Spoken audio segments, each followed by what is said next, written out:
അസ്സലാമു അലൈക്കും, welcome back. ഇന്ന് ഞാൻ കുറച്ച് ടിപ്സ് ആയിട്ടാണ് വന്നിട്ടുള്ളത്. അപ്പോൾ ഒട്ടും വൈകാതെ വീഡിയോയിലേക്ക് പോവാം. അതിനു മുമ്പ് എൻ്റെ ചാനൽ സബ്സ്ക്രൈബ് ചെയ്തിട്ടില്ലെങ്കിൽ ഒന്ന് സബ്സ്ക്രൈബ് ചെയ്യുക. ടിപ്പ് നമ്പർ 1, ഇങ്ങനെ ബ്രെഡൊക്കെ ബാക്കി വന്ന് എന്താ ചെയ്യാറ്? നമ്മൾ ഈ ബ്രെഡ് പാക്കറ്റിൻ്റെ ഒരു പിന്നുണ്ടാവും, അത് വെച്ചിട്ട് പിൻ ചെയ്ത് വെക്കാറാവും. ചിലപ്പോൾ നമ്മളെ കയ്യിൽ നിന്ന് ആ പിന്നൊക്കെ മിസ്സായിട്ടുണ്ടാവും. അപ്പോൾ നമ്മൾ സാധാരണ ഇതുപോലെ ഇങ്ങനെ കെട്ടി വെക്കാറാണ് പതിവ്. ഇനി ബാക്കി വരുന്ന ബ്രെഡ് പാക്കറ്റ് ഇങ്ങനെ കെട്ടി വെക്കണ്ട, അതിന് പകരം ഇതുപോലെ ചെയ്താൽ മതി. ഈ കവർ ഇതുപോലെ ഒന്ന് ഒരു 2-3 ചുറ്റുക, നല്ല ടൈറ്റ് ആയിട്ട് ചുറ്റണേ. അതിനുശേഷം പൂ പോലെ ഒന്ന് ഇങ്ങനെ വിടർത്തി കൊടുക്കുക. ഇങ്ങനെ ആക്കിയിട്ടുണ്ട്. നമ്മൾ കെട്ടി വെക്കുന്നേക്കാളും എത്രയോ നീറ്റായിട്ട് നിൽക്കേണ്ടത്. അതുപോലെ തന്നെ നമുക്ക് കംഫർട്ടായിട്ട് എടുത്തും വെക്കാം. ഇങ്ങനെ ചെയ്ത് പുറത്ത് വെക്കുകയാണെന്നുണ്ടെങ്കിലും പേടിക്കണ്ട, പാറ്റ് ഉറുമ്പ് ഒന്നും കയറൂല.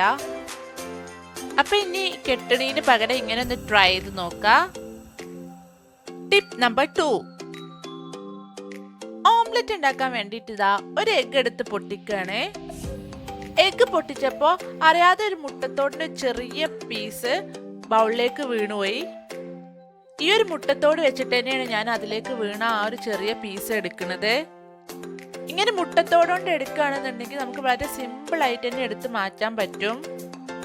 ഇങ്ങനെ മുട്ടത്തോട് വെച്ച് എടുക്കുമ്പോൾ ഒരു കാര്യം പ്രത്യേകം ശ്രദ്ധിക്കുക, ഈ മുട്ടത്തോട് കഴുകിയതിന് ശേഷം വേണം ഇങ്ങനെ എടുക്കാന്. ടിപ്പ് നമ്പർ 3, ഓംലെറ്റ് ഉണ്ടാക്കാൻ വേണ്ടിയിട്ട് ഞാനിവിടെ എഗ്ഗ് മിക്സ് ആക്കിയിട്ടുണ്ട്. ഇതിലേക്ക് ഉപ്പ് ചേർക്കാൻ വേണ്ടിയിട്ട് ഞാൻ 1 ടീസ്പൂൺ വെള്ളം എടുത്തിട്ടുണ്ട്. ഈ ഒരു വെള്ളത്തിലേക്ക് ഓംലെറ്റിന് ആവശ്യമായിട്ടുള്ള ഉപ്പ് ചേർത്ത് കൊടുക്കുക. എന്നിട്ട് ഈ ഉപ്പും വെള്ളവും ഒന്ന് മിക്സ് ആക്കി കൊടുക്കണം. അതിനുശേഷം നമ്മൾ ഓംലെറ്റിലേക്ക് ചേർത്ത് കൊടുക്കുക. ഇങ്ങനെ ചെയ്തിട്ടാണ് മുട്ടയിലേക്ക് ഉപ്പ് ചേർക്കണമെന്നുണ്ടെങ്കിൽ ഈ മുട്ടയുടെ എല്ലാ ഭാഗത്തേക്കും ഈ ഒരു ഉപ്പ് എത്തും. ജസ്റ്റ് ഒന്ന് ഇളക്കി കൊടുത്താൽ മതി. ഡയറക്റ്റ് ആയിട്ടാണ് ഈ എഗ്ഗിലേക്ക് ഉപ്പ് ചേർക്കണമെന്നുണ്ടെങ്കിൽ ചിലപ്പോൾ എല്ലാ ഏരിയാസിലും എത്തണമെന്നില്ല. അത് മാത്രമല്ല, നല്ലോണം മിക്സ് ചെയ്യേണ്ടിയും വരും.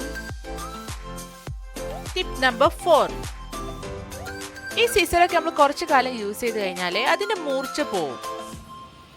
അപ്പൊ ഇടയ്ക്കിടയ്ക്ക് ഇതൊക്കെ ഒന്ന് ഷാർപ്പ് ചെയ്യേണ്ടി വരും. ഇവിടെ ഞാൻ കത്രിക ഷാർപ്പ് ചെയ്യുന്നത് ഈ ഒരു മുട്ടത്തോട് വെച്ചിട്ടാണ്.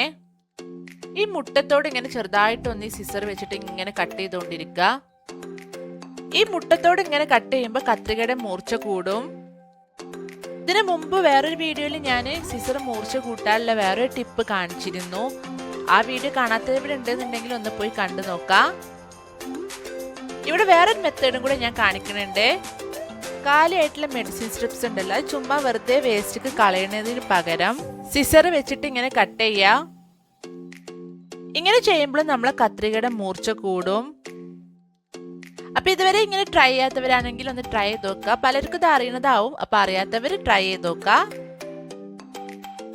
ടിപ്പ് നമ്പർ 5, ചില ടൈമിൽ നമുക്ക് പെട്ടെന്ന് ഫുഡ് റെഡിയാക്കി എവിടെയെങ്കിലും പോവാനോ അതല്ലെങ്കിൽ വേറെ എന്തെങ്കിലും പണിയോ അങ്ങനെ എന്തെങ്കിലുമൊക്കെ ഉണ്ടാവും.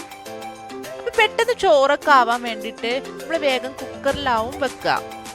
കുക്കറിൽ ചോറ് വെക്കുമ്പോഴുള്ള പ്രോബ്ലം എന്താണെന്ന് വെച്ചാൽ ആ ചോറ് വെന്ത് കഴിഞ്ഞാൽ ഒട്ടിപ്പിടിച്ചിട്ടായിരിക്കും. ഞാനിപ്പോൾ കുക്കറിൽ ചോറ് വെക്കാൻ വേണ്ടിയിട്ട് അരി നല്ലപോലെ കഴുകി വെച്ചതാണിത്. ഇനി ഞാൻ ഈ അരിയിലേക്ക് നല്ല തണുത്ത വെള്ളം ഒഴിക്കാൻ പോവാണ്. ഇനി തണുപ്പ് കുറവാണെന്നുണ്ടെങ്കിൽ ഐസ് ചേർത്ത് കൊടുക്കുക. ഇനി കൈ കൊണ്ട് നല്ലപോലെ ഒന്ന് ഇളക്കുക. എന്നിട്ട് ഒരു 4-5 മിനിറ്റ് ഇത് ഇങ്ങനെ വെക്കാം. ഇങ്ങനെ ചെയ്തിട്ടാണ് കുക്കറിൽ ചോറ് വെക്കണമെന്നുണ്ടെങ്കിൽ കുക്കറിൽ ചോറ് വെക്കുമ്പോൾ ഈ ഒട്ടിപ്പിടിക്കുന്ന പ്രോബ്ലം വരൂല. പിന്നെ ഈ തണുത്ത വെള്ളം ഒഴിവാക്കിയതിനു ശേഷം നോർമൽ വാട്ടർ ഒഴിച്ചു കൊടുക്കുക. ഈ റൈസ് കുക്ക് ചെയ്യാൻ വേണ്ടിയിട്ട് എത്ര വെള്ളമാണോ വേണ്ടത് അത് ഒഴിച്ചു കൊടുക്കുക. എന്നിട്ട് നമ്മൾ സാധാ പോലെ കുക്കർ അടച്ചിട്ട് കുക്ക് ചെയ്തെടുക്കാം. ഇങ്ങനെ കുക്ക് ചെയ്യുകയാണെന്നുണ്ടെങ്കിൽ ചോറ് ഒട്ടിപ്പിടിക്കുന്ന പേടിയേ വേണ്ട. അതേപോലെ തന്നെ നല്ല സോഫ്റ്റ് ആയിട്ട് വിട്ട് നിൽക്കുന്ന ചോറ് നമുക്ക് കിട്ടും.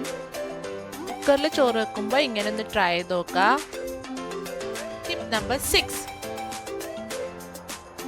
ആപ്പിളൊക്കെ ഇങ്ങനെ കട്ട് ചെയ്ത് കഴിക്കാൻ നമുക്കൊക്കെ ഇഷ്ടമാണ്. പക്ഷെ ആപ്പിൾ നമുക്ക് കൂടുതൽ നേരം കട്ട് ചെയ്ത് വെക്കാൻ പറ്റില്ല. ആപ്പിളൊക്കെ കട്ട് ചെയ്ത് കഴിഞ്ഞാൽ അപ്പം തന്നെ കഴിക്കണം. അതല്ല നമ്മൾ കുറച്ച് കഴിഞ്ഞിട്ട് കഴിക്കാന്ന് വെച്ച് പിന്നെ വന്ന് നോക്കുമ്പോൾ അതിൻ്റെ കളറൊക്കെ ആകെ മാറി ചീത്തായിട്ടുണ്ടാവും.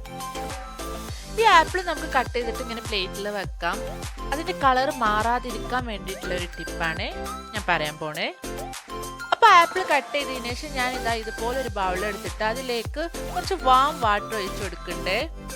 അതൊക്കെ എന്നിട്ട് ഞാൻ 1 ടേബിൾ സ്പൂണോളം ഹണി ചേർത്ത് കൊടുക്കണ്ടേ. എന്നിട്ട് ഈ ഹണിയും വെള്ളം കൂടെ നല്ലപോലെ മിക്സ് ആക്കാം.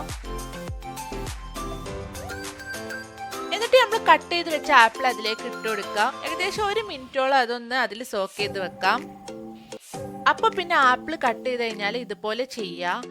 എന്നിട്ട് പിന്നെ പ്ലേറ്റിക്ക് മാറ്റിയാൽ പെട്ടെന്ന് കളർ മാറുന്ന പ്രശ്നമൊന്നും വരൂല. ഇനി ആ ആപ്പിൾ എടുത്തിട്ട് നമുക്ക് പ്ലേറ്റിലേക്ക് മാറ്റാം. ഇനി അത്ര പെട്ടെന്നൊന്നും അതിന്റെ കളർ മാറൂല. അപ്പൊ ഇത്രയേ ഉള്ളൂ ഇന്നത്തെ ടിപ്സ്. അപ്പൊ നിങ്ങൾക്ക് ഏതെങ്കിലും ടിപ്പ് യൂസ്ഫുൾ ആയി തോന്നുന്നുണ്ട് എന്നുണ്ടെങ്കിൽ എന്റെ ചാനൽ ഒന്ന് സബ്സ്ക്രൈബ് ചെയ്ത് സപ്പോർട്ട് ചെയ്യുക. ഇതുപോലത്തെ പുതിയ ടിപ്സുമായിട്ട് ഞാൻ അടുത്ത വീഡിയോയിൽ വരാം. Bye bye.